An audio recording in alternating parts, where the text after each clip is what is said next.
Rama Asramani, Bapak Ibu serta para upacarika Karta Sedama, terimalah salam bagi dalam Buddha Dhamma dari saya. Namo Buddhaya. Namo Buddhaya. Mohon izin pada Romo Widodo, senior saya. Baiklah, sebelum kita berbincang-bincang Dhamma pada pagi hari ini, marilah bersama-sama kita menghormat Guru Agung kita dengan bacakan Namo tassa bhagavato arahato sama sambuddhassa. Namo tassa bhagavato arahato sama sambuddhassa. Namo tassa bhagavato arahato sama sambuddhassa. Kalena Dhamma Sawana, Kalena Dhamma Sakaca, Etang Manggalang Utamang. Mendengarkan Dhamma pada saat yang sesuai, membahas Dhamma pada saat yang sesuai, itulah berkah utama. Terima kasih. Izin buka masker. Ya, Bapak Ibu, sekali lagi terima kasih pada pembawa acara pada pagi hari ini, dan terima kasih juga kepada pengurus Wihara Punya Sampada di depan bos saya, Romo Widodo, segenap pengurus Jaya Kasaba. Ini kedatangan saya yang pertama kali di Wihara Punya Sampada. Ternyata di luar dugaan, megah banget. Ini pertama kali jujur. Terus pertama kali juga sharing Dhamma di sini. Ini udah beberapa kali saya sebetulnya udah mau yang keempat atau yang keberapa nih saya nolak. Saya takut. Jujur, saya jarang sharing Dhamma. Apalagi di sini banyak senior saya nih, Romo Widodo, terus sebelumnya siapa gitu ya. Saya banyak kenal sebetulnya di Wihara Punya Sampada ini dulu mendiang yang Yunus jadi ya. Punya saya sempat kenal dulu, udah lama tuh. Terima kasih. Terus Jimeli ini dulu waktu remaja sempat kan satu daerah di Rancayu, terus dapat orang sini. Banyak Bapak Ibu juga banyak rekan-rekan saya di sini, Pak Jari Hayati, Lije, yang lainnya saya nggak tahu. Ada beberapa ya. Jujur, saya jarang sharing Dhamma seperti ini. Cuma beberapa kali saya tolak. Kemarin terakhir pas Pak Daniel, yang mana Pak Daniel? Oh iya, Pak Daniel WA saya lagi. Saya lagi di mobil, istri saya bilang, aduh Punya Sampada ini udah berapa kali saya tolak. Pertama dulu permintaan kalau nggak salah online. Aduh saya bilang gimana online, orang ceramah saya nggak pernah.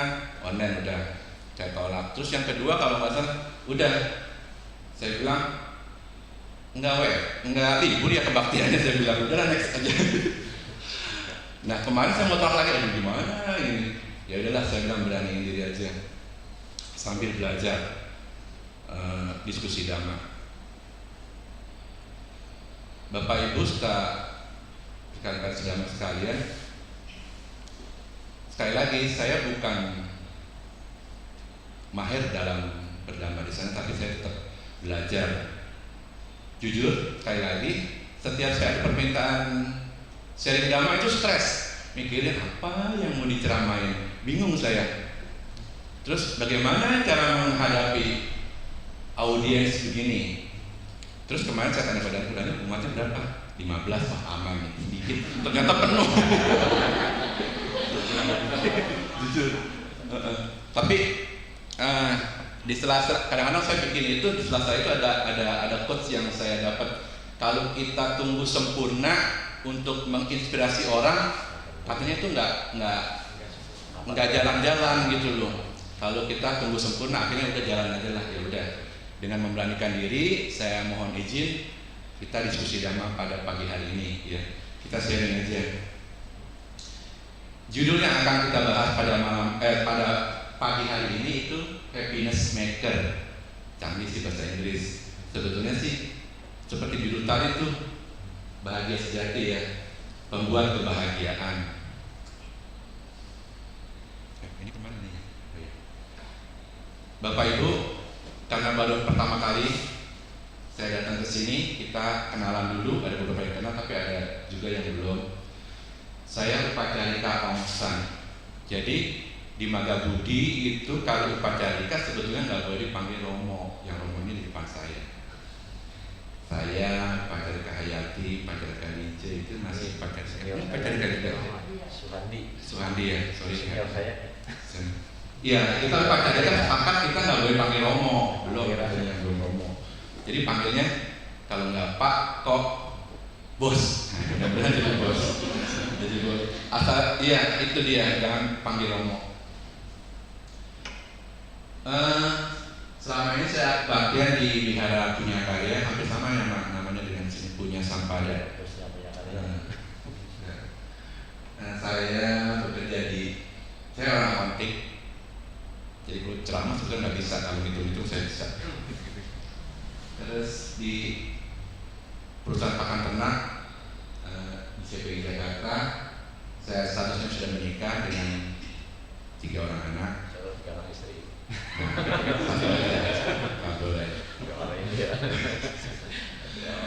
Saya join Magabudi 7 Januari 2017, jadi baru sekali.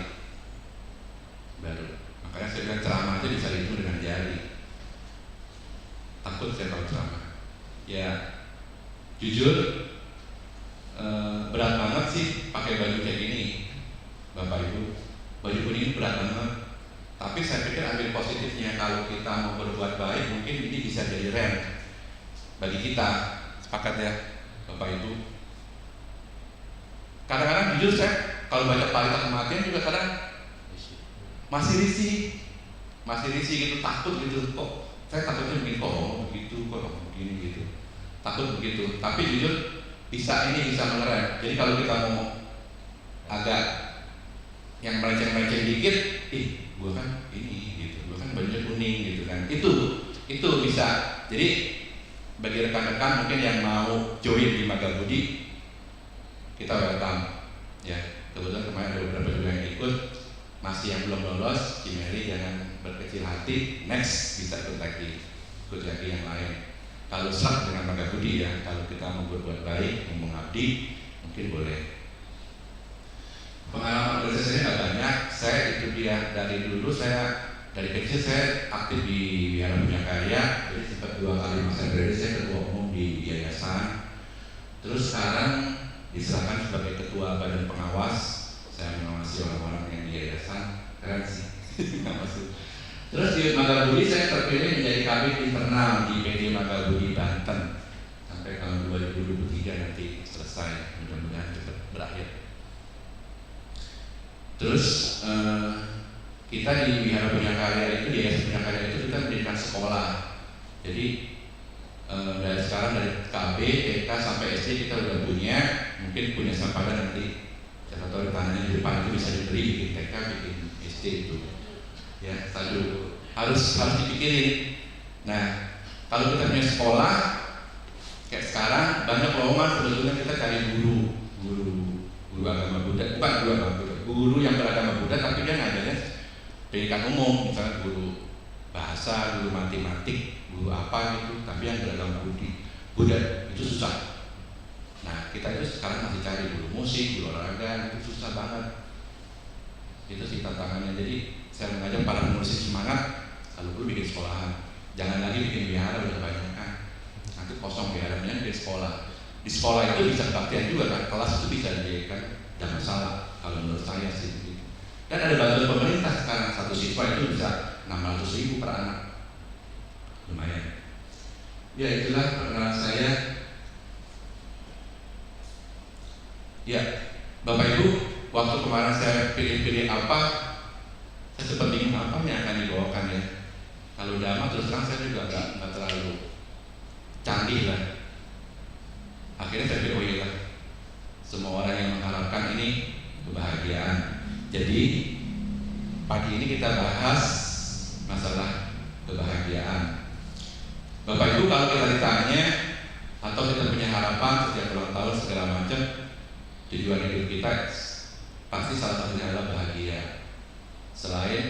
Biasanya selain bahagia kita biasanya panjang umur, sukses, apalagi sehat, ya sehat panjang umur. Jangan panjang umur tapi sakit. Terus rezeki banyak. Terus kalau meninggal masuk surga. Biasanya gitu. Bahagia kalau di dalam agama Buddha ada dua katanya. Satu kebahagiaan di dalam duniawi, logia, dan satu lagi kebahagiaan spiritual atau logutara. Nah, yang akan kita bahas pagi ini yaitu kebahagiaan di dunia. Kenapa kita bahas ini? Karena kalau kita belajar Dhamma, Bapak Ibu, di agama Buddha itu kesannya semua duka semua. Iya. Kita lihat yang pertama duka fisik. Dari lahir, sakit, tua, mati, kayaknya semua duka semua. Nggak ada bahagianya. Yang selanjutnya juga secara fisiologis juga sama.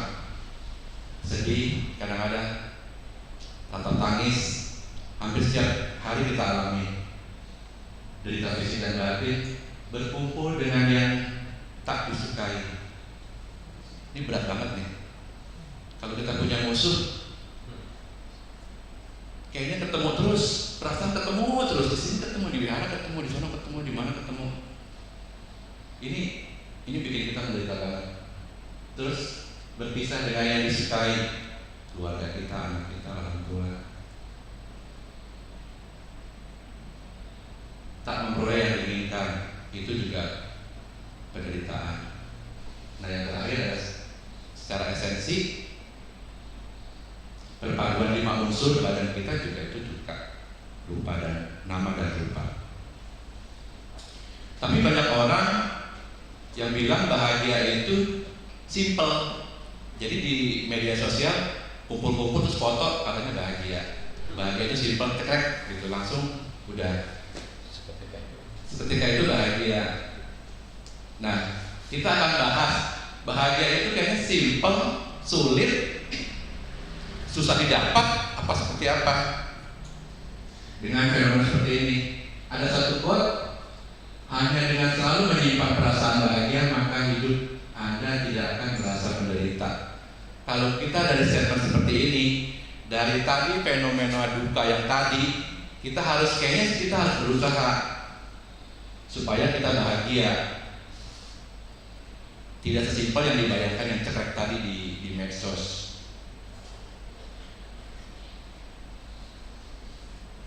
Nah, pertanyaannya sekarang bagaimana caranya supaya kita tidak menderita dan bahagia. Dan kita harus berjuang di tengah-tengah duka itu ada bahagia. Seperti judul lagu, di balik duka ada bahagia. Tapi kita sepakat harusnya kalau kita mau bahagia itu tidak semudah membalikkan telapak tangan. Ya. Ya, Bapak Ibu, tadi seperti yang kita bicarakan, kita pagi ini akan diskusi tentang kebahagiaan. Yang pertama mungkin kita akan bahas, kita diskusi. Kalau kita ditanya sudah bahagiakah kita hari ini, saat ini? Terkadang. Yang sudah bahagia angkat tangan, Bu. Udah ya. Yang belum? Saya sedetik bahagia, sedetik terakhir bisa menderita. Iya. Kadang-kadang bahagia, kadang-kadang menderita ya. Semutan menderita. Dan momennya mungkin sebentar, mungkin hitungannya detik atau hitungannya menit. Sekarang mungkin kita bahagia, setelah keluar dari dalam masalah mungkin kita bisa menderita. Atau setelah kita pulang dari sini sampai rumah mungkin kita menderita. Yang kedua, Bapak Ibu kalau ditanya ukuran kebahagiaan, ada yang bisa bantu enggak? Kalau kita bahagia itu ukurannya apa sih? Karena kayaknya belum ada alat ukur. Kalau kita masuk suatu ruangan, oh ini bahagia, keluar. Oh ini menderita, keluar. Kalau tensi mungkin ada, tekanan darah mungkin ada. Kalau bahagia ini, kira-kira kalau orang bahagia itu seperti apa ya? Aura wajahnya berseri-seri. Aura wajahnya berseri-seri itu pasti bahagia. Oke, terus Harus senyum. senyum. Orang Senyum. oh iya. Oh iya, orang senyum terus. Ada lagi nggak ukuran bahagia? Berkecukupan. Ya, berkecukupan. Jadi masih di masyarakat masih ada anggapan. Jadi kalau bahagia itu berpandang lurus dengan harta. Kalau orang kaya itu cenderung bahagia. Kalau orang susah itu kayaknya menderita. Itu masih ada seperti itu. Tapi kalau kita pikir-pikir lagi, kayaknya nggak semua seperti itu. Buktinya misalnya lagi ramai sekarang Hotman Paris sama istrinya gimana kurang bahagianya, akhirnya dapat cerai kan. Sekarang dalam proses perceraian, berarti kan nggak bahagia. Ya. Terus orang susah juga kayaknya banyak juga yang bahagia. Jadi harta itu bukan satu-satunya ukuran untuk bahagia. Nah, selanjutnya Bapak Ibu, kita mengingat ke definisi bahagia. Jadi bahagia itu sebenarnya apa sih sebetulnya bahagia itu? Ada yang bisa bantu saya, Ibu?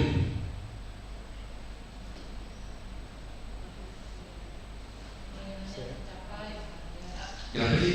Kalau keinginan tercapai juga bahagia. Iya, bagus. Kalau keinginan tercapai itu pasti bahagia. Jadi bahagia itu definisinya keinginan yang menjadi kenyataan karena tercapai itu bahagia. Dan sebaliknya kalau keinginan tidak tercapai itu menderita. Sepakat ya? Jadi tadi kayak Romo Widodo bilang, detik ini bahagia, detik ini mungkin menderita. Jadi detik ini mungkin keinginan tercapai. Nah setelah detik berikutnya keinginan tidak tercapai itu menderita. Sepakat ya? Jadi tadi bukan kaya atau miskin. Kalau kaya juga keinginan tidak tercapai itu menderita. Nah, Bapak Ibu, selanjutnya mengapa kita belum atau tidak bahagia?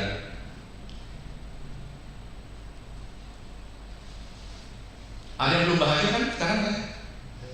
Kalau bahagia ukurannya misalnya begini Bu. Dulu waktu kecil kita kalau kecil kayaknya cepet-cepet besar. Kayaknya kalau besar kita kerja punya duit kayaknya bahagia. Terus kalau dulu kita waktu kecil kayaknya belum married. Setelah married kayaknya bahagia. Tapi sekarang juga enggak juga coba tanya yang belum married. Ada juga yang enggak bahagia setelah married. Bukan berarti menikah itu bahagia. Ada yang enggak menikah di kantor saya, sorry maaf, banyak juga yang enggak menikah, banyak sekali. Itu dia happy aja. Ya. Jadi mengapa kita belum bahagia? Keinginan yang belum tercapai. Iya.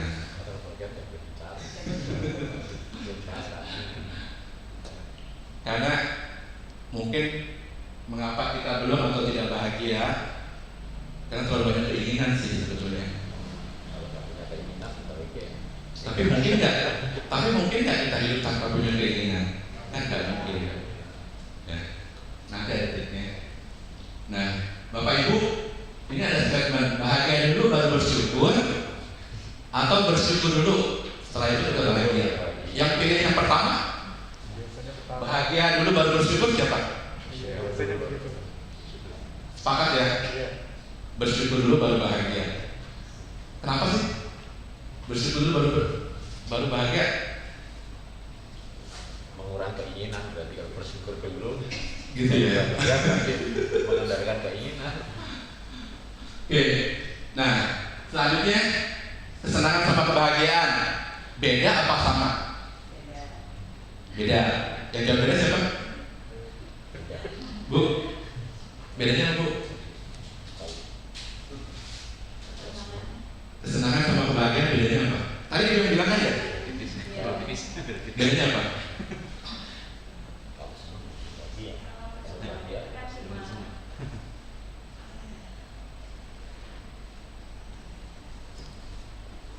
Kesenangan itu kayak hobi gitu. Kayak hobi, oke. Terus kalau bahagia? Bahagia ya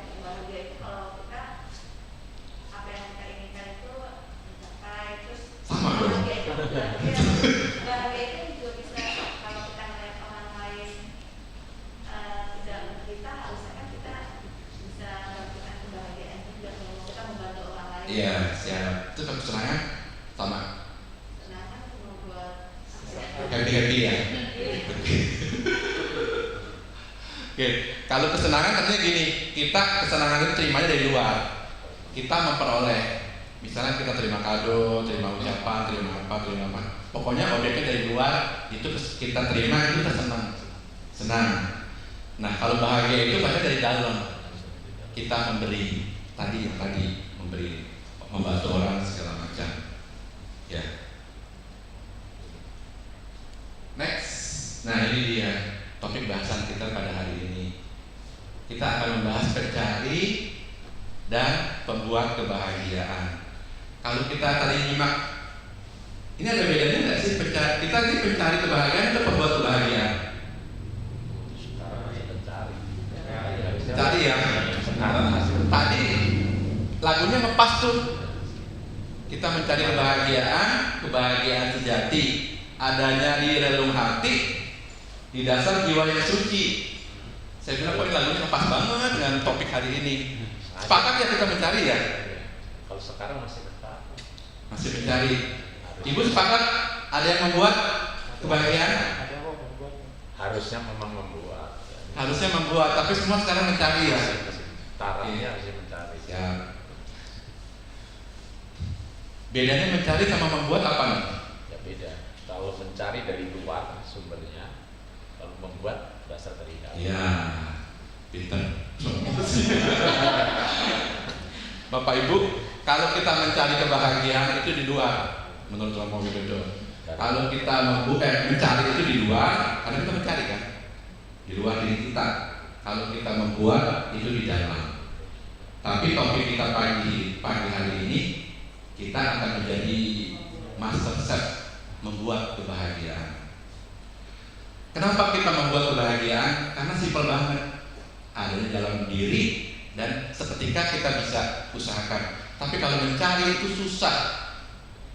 Orang mencari kebahagiaan itu susah, sampai ke Jawa-Jawa dilakuin. Dari pagi sampai malam berhari-hari cari duit atas nama kebahagiaan itu dilakonin semua. Dan kayaknya susah banget, sibuk seperti bos kita. Kalau konsepnya mencari kebahagiaan. Nah, sekarang kita harus balik, Bapak Ibu. Jangan ikutin Romo Widodo mencari kebahagiaan. Kita harus membuat kebahagiaan. Karena kalau dicari itu susah. Mungkin kita nggak ketemu. Tapi kalau kita membuat, sekarang juga kita bisa. Saya nggak nyari kebahagiaan, saya nyari duit. Iya. Kan tadi dibilang kebahagiaan itu berbanding lurus dengan duit. Kalau duitnya banyak, pasti itu bahagia. Ya. Bapak Ibu, kemarin saya lagi renovasi di rumah. Tetangga saya kebetulan baru ya. Pulang dia cucuk pakai motor. Suaminya pakai motor. Saya bilang, karena kalau kita ukurannya bahagia, kita bisa membandingkan. Kita pasti membandingkan ya. Saya sama Widodo ini jauh banget. Misalnya dia pasti lebih banyak duitnya, pasti lebih bahagia gitu ya. Pasti membandingkan begitu. Jarang kita membandingkan dengan yang di bawah. Pasti kita membandingkan di atas. Tiba-tiba Fortuner masuk ke garasinya, istrinya ternyata.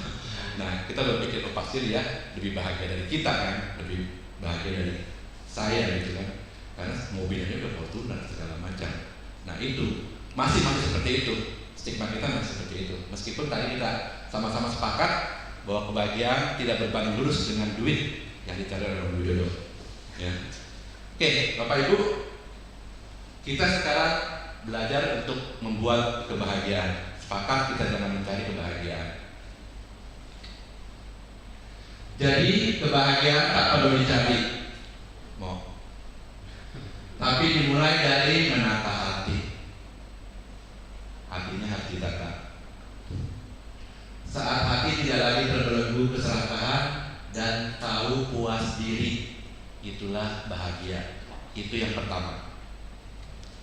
Bapak Ibu, kalau hati kita, pikiran kita diliputi oleh keserakahan dan tidak pernah puas, kayaknya susah kita untuk bahagia. Coba tolong rasakan masing-masing seberapa besar kemelekatan kita dan kita tidak pernah puas. Kemelekatan cirinya adalah kita mencari. Kalau udah dapet, kita melekat, nggak mau lepas. Ini yang bikin masalah.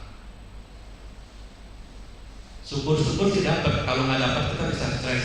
Karena Bapak Ibu dari kecil kita diajarkan untuk bukan melepas tapi menggenggam. Dari kecil kita suruh pegang kan, pegang bola, pegang apa segala macam. Begitu dilepas dimarahin tuh, jatuh soalnya pecah. Nggak pernah kita diajarkan untuk melepas. Nah, setelah itu kita harus memiliki kepuasan.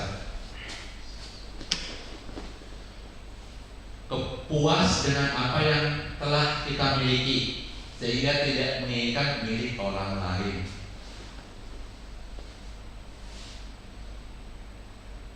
Seberapapun kita hidup sekarang susah, kita belum kerja, kita masih susah, belum punya Fortuner segala macam, mungkin cuma motor. Tapi kalau kita puas dengan yang kita miliki, hasil jerih payah kita sendiri, itulah kebahagiaan.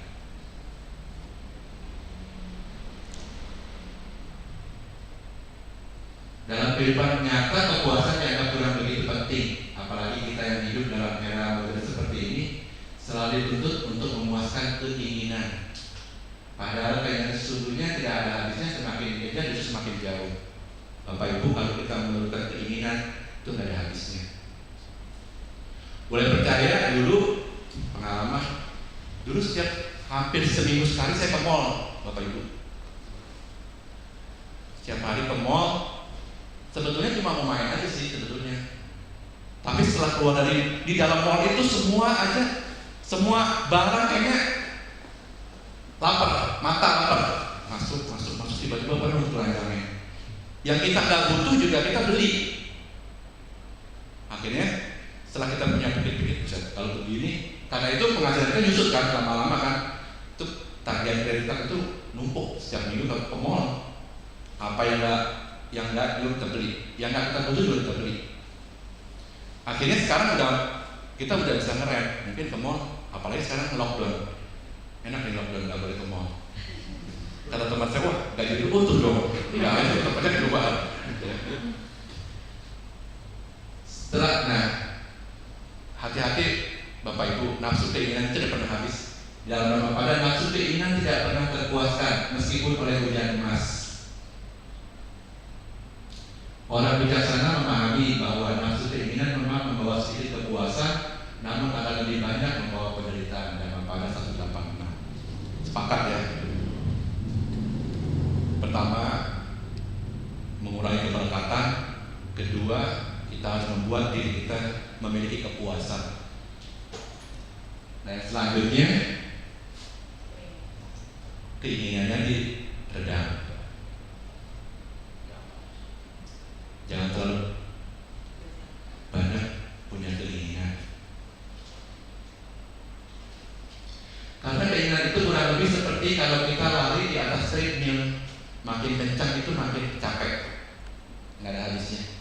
Jadi kalau kata pepatah kan, hiduplah sesuai dengan kebutuhan, jangan hidup sesuai dengan keinginan. Kepuasan muncul bukan karena mendapat apa yang kita inginkan, melainkan puas dengan apa yang kita peroleh. Seperti kita tadi, Bapak Ibu, kalau misalnya sekarang kita masih punya motor, ya cukup puas lah. Bagaimanapun itu hasil dari payah kita. Kalau kita sekarang punya suami atau istri yang bawel, puas-puasin lah. Ya, jangan cari lagi, maksudnya jangan cari lagi. Ada yang mau cari lagi?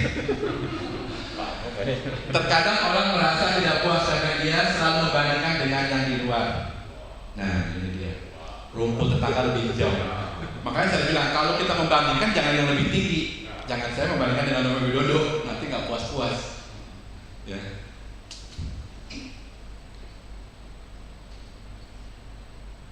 Nah, Bapak Ibu, sedikit keinginan itu bisa diartikan punya keinginan tetapi tahu batas-batasnya. Karena kita hidup tanpa keinginan itu juga nggak mungkin. Jadi kalau kita punya keinginan, sekarang kita harus tahu batasnya.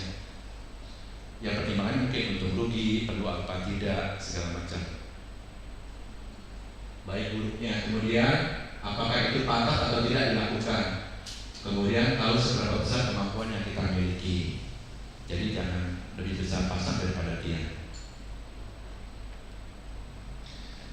Secara mudah bisa diartikan memenuhi keinginan berdasarkan kebijaksanaan. Kita harus bijaksana mana yang baik dan mana yang tidak baik. Saya sih selalu mengasumsikan sedikit keinginan itu dengan istilahnya menyederhanakan keinginan. Bagi orang-orang yang berjalan dalam kehidupan spiritual, sedikit keinginan juga bisa diartikan mudah untuk dirawat, tidak meributkan orang lain. Jadi Bapak Ibu, kalau kita mau bahagia, kita juga harus mudah dirawat. Mudah dirawat ini mungkin kita belajar dari sekarang.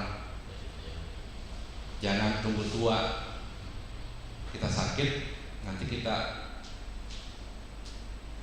kepingin dirawat. Pengalaman saya, mungkin Bapak Ibu juga punya pengalaman, orang-orang tua kita dulu, si papa saya itu kayaknya harus dirawat. Dari mulai makan, itu papa saya itu Bapak Ibu. Kalau makannya nggak disiapin, itu nggak Bapak Ibu. Kalau makannya nggak disiapin, itu nggak makan. Itu orang tua kita dulu seperti itu, mungkin ada yang ngalamin ya. Kalau bisa sih kita jangan seperti itu. Makanya saya dari sekarang saya berubah. Minimal saya kalau misalnya mau makan, saya bisa cari ke meja makan. Yang penting ada makanan, saya cari, saya buka sendiri, saya makan. Yang ada di situ saya makan, yang ada ya nggak bisa. Paling GoFood. Jadi sesimpel itu, kita mungkin dari sekarang harus kita merawat, mudah dirawat.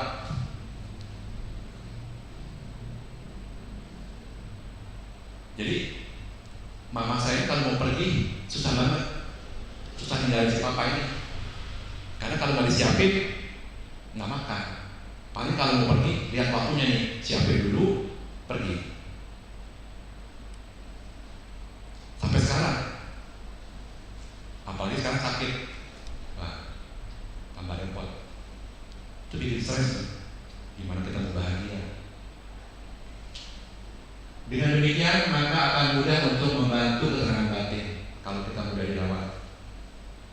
Tetapi jika harus memiliki keinginan, seyogianya milikilah keinginan itu dengan sedikit keinginan.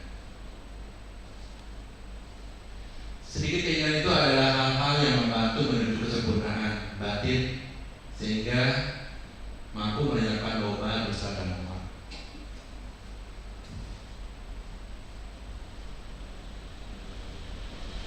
Bapak Ibu, menyederhanakan keinginan juga ini banyak nih fenomena kehidupan kita yang kadang-kadang kita nggak sadar bagaimana kita harus meredam keinginan. Padahal di Palita tadi kita juga dibaca itu bagus tuh, abinha pacawekan pata. Kadang-kadang kita punya keinginan supaya kita nggak pernah tua. Padahal di Palita tadi kita akan mengalami usia tua. Aku belum mengalami, aku belum bisa mengatasi usia tua. Hati-hati Bapak Ibu. Kadang-kadang kita ini takut tua. Dulu, tanya si saya, waktu awal-awal saya beruban, dicabutin. Karena nggak kepingin tua, kayaknya nggak kelihatan, kayaknya muda terus. Dicabut, pendek-pendek waktu itu. Lama-lama kok ini banyak banget katanya. Serem juga, tapi bukan karena botak dicabutin, bukan. Tanpa sadar, oh iya ya, kayaknya kita menolak tua gitu. Akhirnya udah sekarang saya nggak cabut lagi. Paling yang kelihatan banget saya cabut, yang enggak, udahlah nggak cabut. Bukan saya aja sih sebetulnya, saya kadang melihat ibu-ibu kalau ngumpul sambil berhadapan sono, yang satu nyambutin, yang nyambutin brand, terus nyambutin ini. Dicabutin, saya mau ngomong, saya takut. Saya punya pengalaman, saya dicabutin gitu kan, saya takut. Kayaknya mereka takut tua. Atau mungkin mereka nggak terima, nggak siap gitu loh maksudnya untuk tua. Jadi stres, timbul ubah stres, timbul keriput stres, segala macam. Ya, mungkin kita bisa mulai dari sekarang ya udahlah. Pasti tua Bu. Pasti tua, nggak mungkin nggak tua. Jadi kalau minimal kita sekarang punya di dalam hati kita pasti tua, beban, no problem. Terutang, no problem. Nggak ada masalah, happy aja jadinya. Begitupun sakit. Bapak Ibu, belum lama ini mama saya sakit nih, keropos tulang. Sakitnya minta ampun karena menurut dokter itu sarafnya jadi dikit, bukan di belakang tapi di pangkal paha. Kata dokter katanya harusnya begini tapi begini. Saya bawa ke dokter tulang juga kayaknya belum signifikan. Sakitnya minta ampun, jadi nggak bisa duduk dan nggak bisa apalagi jalan. Nah ini kadang-kadang kalau kita nggak merasa kita akan tua, kita akan sakit, kita akan ini, kadang-kadang nolak. Begitu kita sakit, setelahnya minta ampun. Kalau saya tengok, kenapa ya? Maksudnya kok salah apa? Padahal dulu hidupnya maksudnya si mama ini nggak pernah jahat sama orang segala macam, tapi tetap sakit. Saya mau bilang ya maksudnya kita harus terima lah maksud sakit sambil kita berusaha. Bapak Ibu kalau kita nggak punya mindsetnya tadi kita akan sakit itu susahnya minta ampun dan tambah drop, tambah sakit gitu loh. Nah sesimpel itu sih. Makanya kita mungkin kita harus sadar sekarang kita akan tua, kita akan sakit, selanjutnya kita akan mati. Nah sekarang pertanyaan kita harus siap gitu loh. Jadi suatu kejadian kita nggak menderita banget, kita tetap happy aja, kita tetap berusaha. Nah bertemu dan tidak yang diinginkan. Tadi saya cerita Bapak Ibu ketemu musuh itu menyiksa banget, menyiksa banget ketemu musuh. Apalagi ketemu di wihara. Sebagai pengurus kadang-kadang saya ngalamin di Punya Karya. Dulu sebagai ketua umum ngatur ini, ngatur itu, ada aja slacknya. Sampai sekarang itu bermusuhan, susah banget. Meskipun kita anggap sih kita berbuat baik untuk kebaikan segala macam, tetap aja nanti interaksinya ada. Kalau kita punya musuh, kayaknya dunia sempit banget. Lu lagi ketemu baca pahita kematian, ketemu dia. Acara di mana ketemu dia.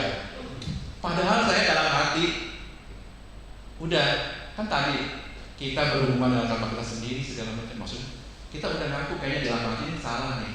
Kita punya musuh ini karena kita juga salah kan. Karma buruk kita nih dulu ngapain segala macam berhubungan. Kalau nggak karma kita kan nggak mungkin kan. Kita punya musuh itu pasti karena karma kita. Iya, kehidupan lalu kenapa segala macam. Udah, kita udah sadar, kita udah ini segala macam. Udahlah gini. Tetap kalau nggak ketemu tenang. Kalau ketemu tenang udah kita nyadar kita salah gini segala macam. Tapi begitu ketemu perasaan nggak bisa dibohongin. Ada rasa nggak suka.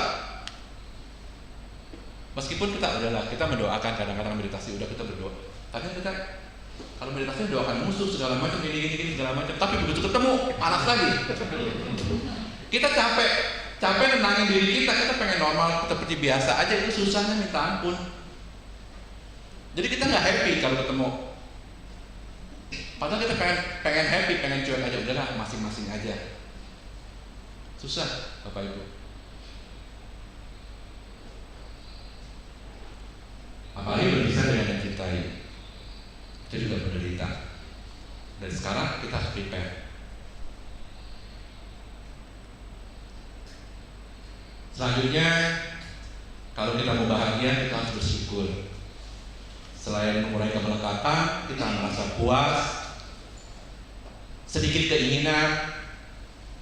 Selanjutnya kita harus bersyukur, Bapak Ibu.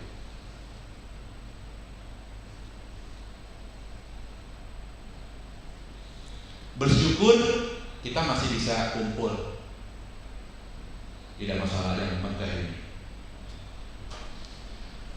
Bersyukur kita masih bisa kayak orang-orang lah, makan masih bisa, ke mall kita masih bisa, kita sehat, keluarga kita bahagia. Coba bayangkan Bapak Ibu, di kantor saya itu gara-gara COVID itu banyak yang lewat, orang sehat-sehat lewat.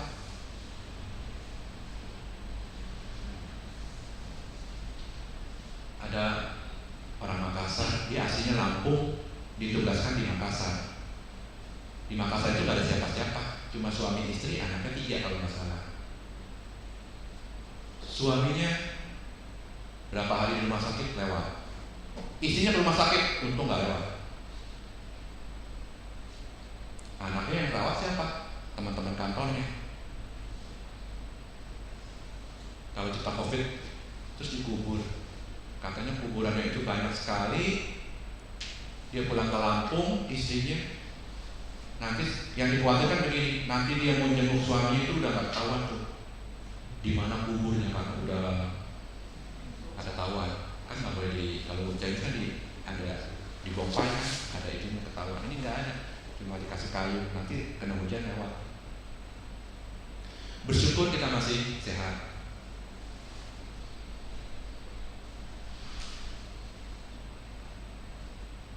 Jadi kita harus bersyukur. Bapak Ibu, rasanya kita harus merasa paling bahagia dibandingkan tetangga kita misalnya. Kita tetangga saya lagi. Rasanya kalau saya dibandingkan dengan keluarga tetangga saya itu saya lebih bahagia, mungkin paling bahagia. Tadi perkenalan saya, anak saya 3. Tetangga saya mungkin secara finansial lebih dari saya, tapi dia maaf sampai sekarang ini dia belum punya keturunan. Saya mikir kalau kita mau bandingin bahagia saya bahagia dia, tapi saya lebih bahagia saya lebih lengkap. Dia meskipun hartanya lebih banyak, tapi ada yang kurang. Jadi sudah layaknya kita bersyukur. Bersyukur atas apa yang kita miliki. Kunci utama bukanlah pada berapa banyak yang kita miliki dan berapa tinggi yang kita capai, namun dengan hati yang menghargai dan mensyukuri apa yang telah kita miliki saat ini, hidup pun menjadi indah dan membahagiakan.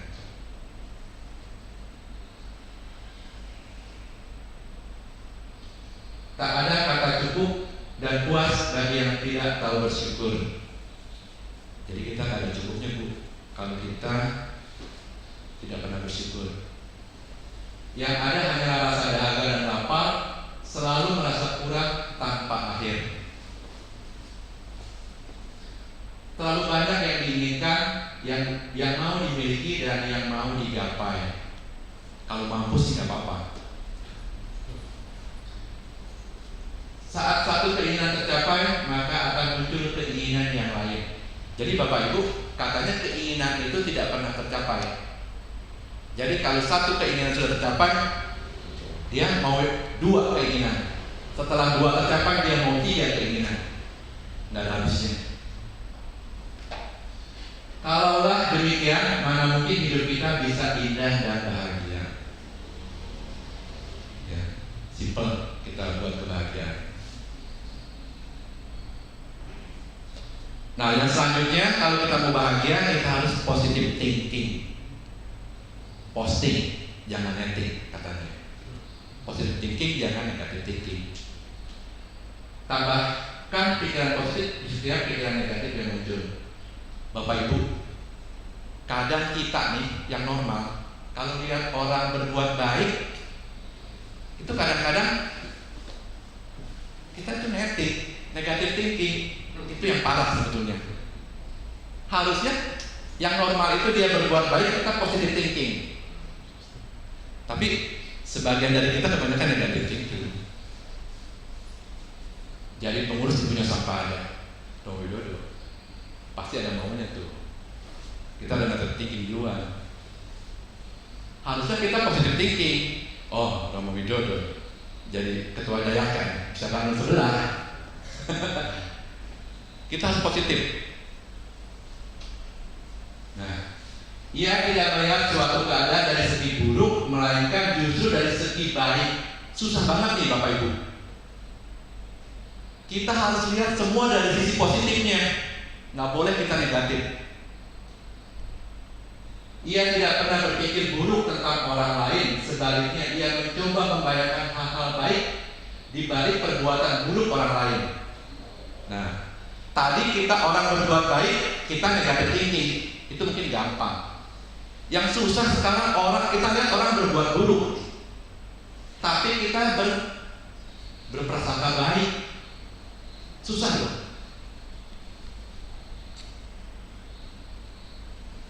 Susah banget tuh. Orang udah buruk, tapi kita cari sisi baiknya.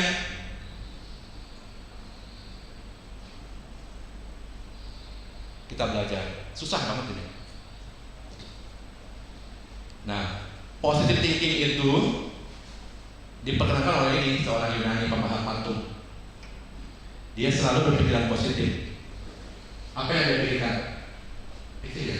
Kalau ada orang, dia pemahat patung di Yunani. Jadi pemahat patung Yunani, dia bikin patung namanya Galatea, istri patungnya. Akhirnya karena dia cantiknya minta ampun, dia minta tolong ke dewa Aphrodite kalau nggak salah untuk dihidupkan jadi istrinya. Ini cerita fiktif di Yunani. Akhirnya patungnya itu, yang cantik itu Galatea itu jadi istrinya dan sempat punya anak. Nah ini terkenal. Jadi kalau orang nawar patung dia sampai ngotot-ngototan kayak kita nih, kita kan kalau belanja ngototnya minta ampun nawarnya. Dia berpikiran positif, mungkin kita butuh, mungkin yang nawar itu butuh untuk ngeluarin lebih banyak. Jadi dia ambil positifnya.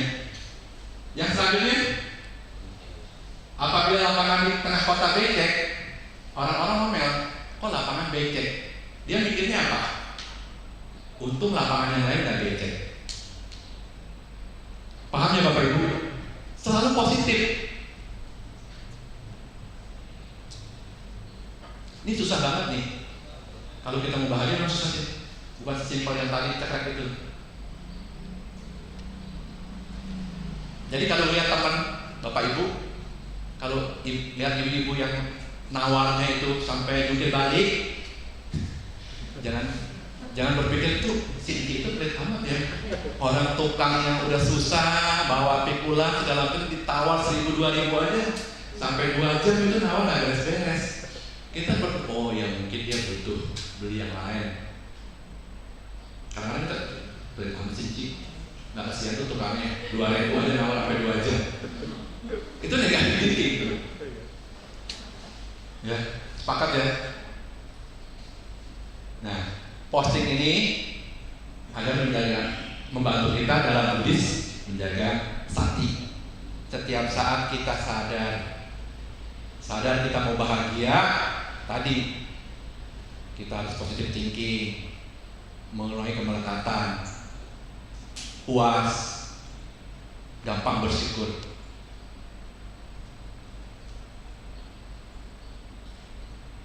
Selanjutnya, Bapak Ibu, kalau kita membuat bahagia, kita harus belajar melepas. Seperti tadi di awal saya kemukakan, kita dari kecil itu diajarkan untuk kepal, menggenggam. Kalau lepas saja nih, kita diomelin karena pecah. Tidak pernah kita diajarkan untuk melepas.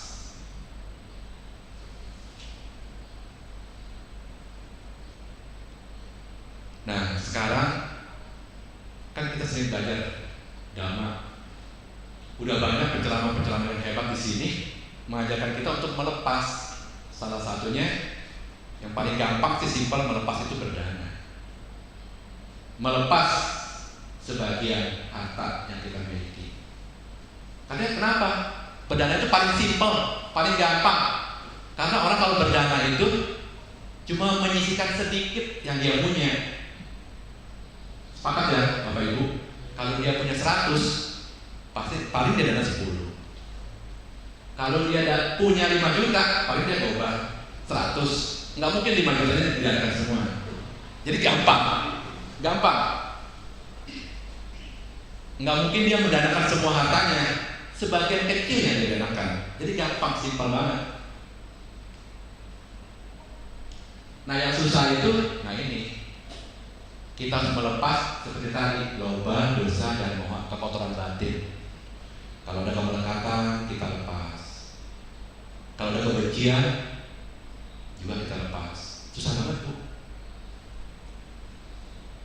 Kayak tadi, kalau ketemu lagi, naik lagi. Benar. Kalau melihat musuh itu gampang naik, mendingan nggak lihat. Susah melepasnya. Padahal kalau kita pikir, kalau kita naik yang lebih kan kita emosi naik, darah tinggi bisa. Benar. Sama moha, kebodohan kita harus lepas. Nah yang terakhir yaitu suatu saat Bapak Ibu, kita nggak selamanya hidup di dunia ini. Sebentar lagi, berasa banget. Tahun ini usia saya 51, Bapak Ibu. Kayaknya berasa setelah 50 itu kayaknya deket banget. Benar. Hari-hari itu bukan takut sih, ada sih memang. Saya bukan takut mati sih, takut sakit hari itu. Meskipun belajar kita akan mengalami sakit, saya takut begini, takut kita sakit, kita nggak bisa merawat diri tadi itu, kita harus dirawat orang. Makanya saya kadang-kadang gini, daripada kita sakit lama-lama gitu, mendingan langsung mati sih sebetulnya. Kadang-kadang ada pikiran jahat juga, kayaknya enak juga sih mati karena COVID, langsung blek gitu, berapa kali sesak napas itu 3 hari langsung hilang, lewat. Dibanding kita makan masih bisa, ini masih bisa, tapi kita udah nggak bisa ngapa-ngapain. Keselnya minta ampun, pasti menderita banget tuh. Itu yang bikin saya takut sih kalau saya. Makanya kalau bisa sih, mungkin kalau bisa berharap kita mati, mungkin nanti sakitnya sebentar langsung mati, nggak sakit. Maksudnya matinya itu nggak sakit, lewat gitu udah. Itu keinginan juga sih. Jadi kadang-kadang kalau dipikir kita bikin stres juga. Benar Bapak Ibu, coba deh nanti umur 50, perasaan itu batas kematian itu nggak lama lagi. Benar. Coba rasain deh. Ada 50 di sini? Cerita. Berasa nggak? Berasa nggak? Coba rasain deh. Kalau 40 kayaknya belum. 40 kayaknya belum. 50 itu. Kayaknya kalau 70 kan 20 tahun lagi. Kalau 70 loh, kalau nyampe 70. Iya. Kayaknya dikit banget. Sekarang 70 tuh udah meninggal. Udah lewat loh. Jadi 20 tahun lagi saya udah mau aja. 20 tahun saya belum nikah belum nih, gitu. Benar. Rasain deh Bapak Ibu. Kita harus siap tuh. Nanti kita melepas keluarga, melepas nyawa.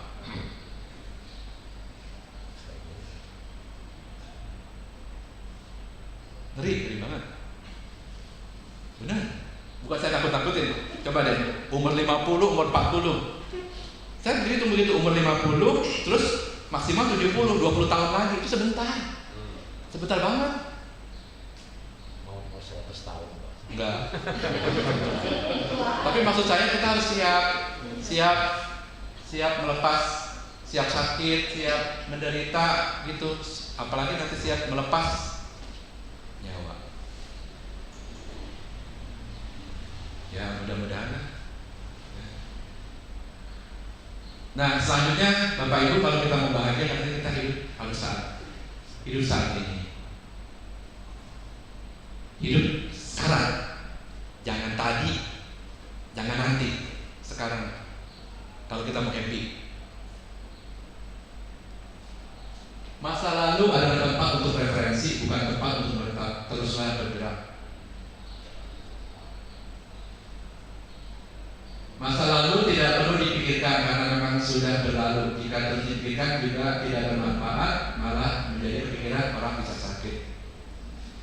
Tapi jujur Bapak Ibu, sebagian kita ini kebanyakan kita hidup di masa lalu, termasuk saya. Sepakat ya? Contohnya kayak tadi, kalau kita punya musuh, itu musuh kita itu mungkin udah lebih dari 10 tahun kita berantem. Sampai sekarang sakitnya itu sakitnya di sini ya. Masih dipikirin loh. Kita nggak move on. Padahal 10 tahun yang lalu, padahal ini yang tadi siang tadi aja sebelum masuk itu saya ketemu kok. Yang itu masa lalu kan. Hasil kita udah tinggalin. 10 tahun lalu mungkin dia, saya, kondisinya memang lagi panas jadi berantem. Kan udah berlalu, udah 10 tahun. Sekarang mungkin dia juga udah baik, saya juga udah baik sebetulnya. Tapi tetap aja kita hidup di masa lalu, seneng. Kita itu kebanyakan seneng hidup di masa lalu. Orang ngatain kita kemarin, sakitnya sampai kapan? Sekarang, besok. Ingat Bapak Ibu, kalau kita bermusuhan kadang-kadang kita bawa sampai 7 turunan loh. Terus aja tuh. Kita hidup masa lalu. Bukan 8 tanjakan. 7 turunan. Percaya deh, sadar nggak sadar kita hidup di masa lalu terus.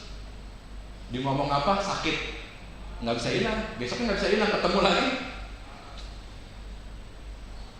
Bapak Ibu pernah nggak ketemu di mall terus kita dicuekin? Padahal udah kenal. Kita ketemu di mall, kalau mungkin orang meleng kali yang kelihatan. Sakit kan? Sombongnya minta ampun. Besok ketemu lagi mau katanya loh. Dendam. Padahal kemarin itu mungkin dia nggak perhatian. Tapi kita hidup saat ini seperti kemarin, seperti seolah-olah ketemu di mall yang kelihatan itu. Susah banget, tapi kita harus berusaha. Hidup saat ini katanya, yang kemarin lupain. Tapi susah, tapi kita harus berusaha. Masa akan datang, itu tadi Bapak Ibu, saya cerita. Kalau kita ingat, kita akan meninggal. Kadang-kadang itu kepikiran loh Bu. Kalau kita tidur sebelum terlelap, kan suka ngelamun tuh. Kalau nggak ngobrol sama suami istri, saya jarang ngobrol, langsung tidur aja. Kadang-kadang kita kepikiran loh, papa mama saya sakit. Kadang-kadang saya berkaca ke diri saya sendiri. Suatu saat nanti, kalau kita sakit, kalau ada anak, kalau nggak ada anak keluar semua. Anak saya yang pertama cewek, yang kedua cowok. Saya belum dapat formula sampai sekarang. Kalau saya nanti tua, saya tinggal berdua aja sama istri, atau salah satu anak tinggal di saya. Belum dapat jawabannya sekarang. Mana yang terbaik, Bapak Ibu? Dan kalau dipikirin itu bisa stres. Itu masa depan loh Bu, bukan sekarang. Kadang-kadang saya mikirin masa depan. Kalau saya berdua aja, selama kita masih bisa merawat diri bisa. Tapi kalau misalnya kita kayak mama saya yang udah bisa bangun, gimana coba? Kalau saya mungkin bisa, istri yang rawat. Kalau kita sendiri nanti, setelah sendiri, itu jadi takut. Yang kedua, kadang-kadang kita kepikiran, Bapak Ibu, saya kadang egois. Kita suami istri, berdua bisa kita pilih berdua, tinggal berdua. Anak jauh. Salah satu kita meninggal. Siapa duluan? Saya ego. Kalau bisa, aku duluan. Kalau bisa saya duluan tuh yang meninggal. Jadi istri ngurusin saya yang meninggal tuh. Sepakat ya Ramoya? Kata teman saya, egois lu, katanya dia bilang begitu. Iya juga ya, egois ya. Maksudnya kita belum tentu siap mau. Kalau kita udah tua, udah sakit, ditinggal istri sendiri, Laki-laki lebih repot. laki-laki lebih repot. Makanya udah dirawat mau rawat sendiri. Jadi formulanya itu ada, biar kalau tua kita masih ada nungguin. Ya. Sekarang umur 50, Ya. kita rata-rata 70 rata-rata sakit kayak gitu. Sekarang punya anak baru, Aduh. jadi pas 70 pas sakit kita 90 tahun. Ya, sepakat Bapak Ibu ya. Itu kalau mikirin tua, kita takut loh. Coba kita mikirin deh.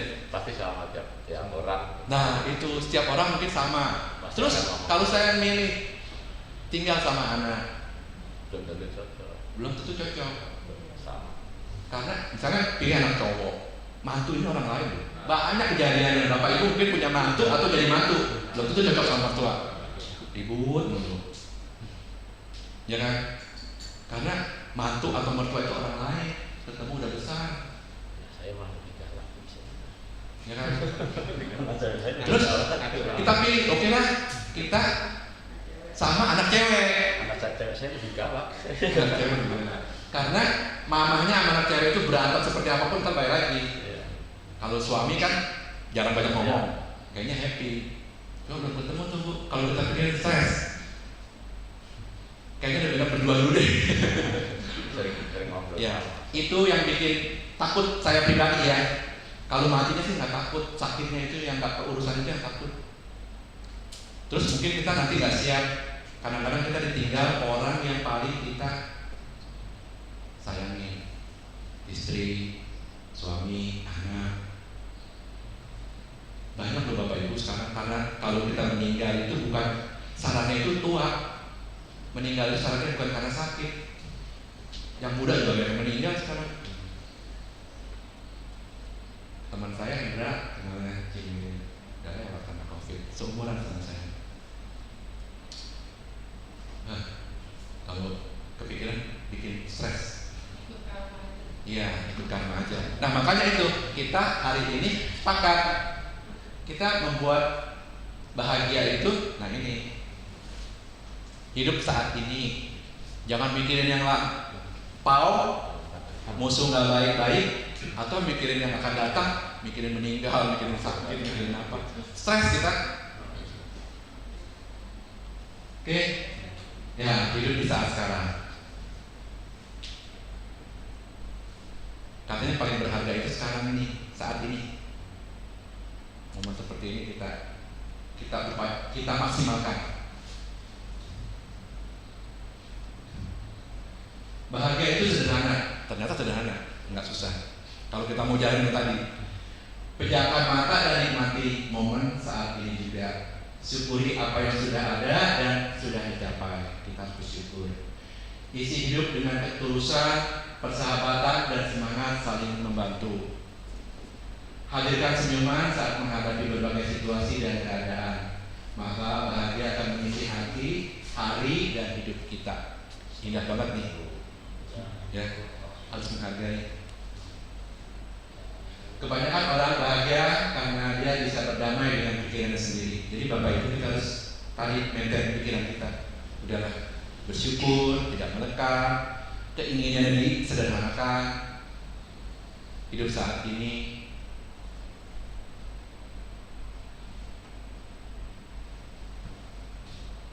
Nah, pokok bahasan kita ini cocok banget nih dengan syair ini.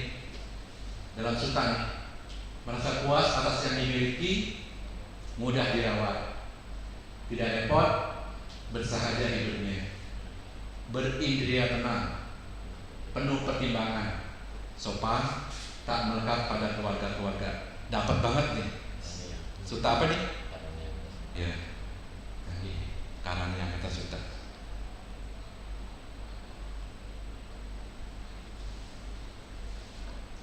Bapak Ibu, terakhir kita akan nonton video. Mungkin harus diklik nih videonya. Ada satu sebagai penutup, diklik ininya nih. Kayaknya nggak bisa pakai dia. Bawahnya. Ini bukan Buddhis tapi dapat nih. Kita sama-sama sebagai penutup. Mudah-mudahan memberikan inspirasi. Belum. Nah itu dia, diklik di bawahnya. Atau boleh di tengahnya aja.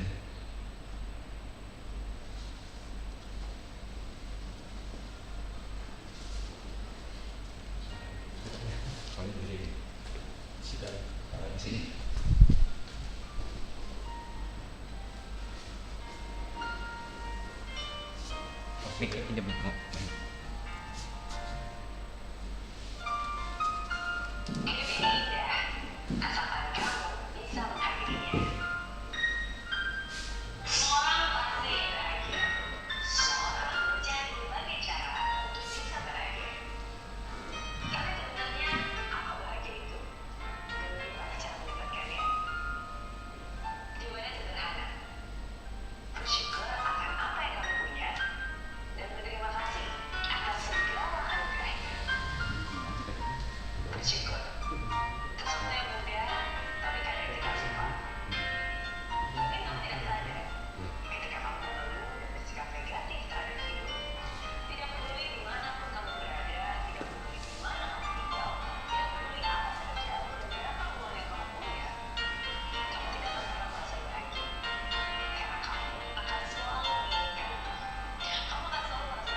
Demikianlah sharing kita pada pagi hari ini.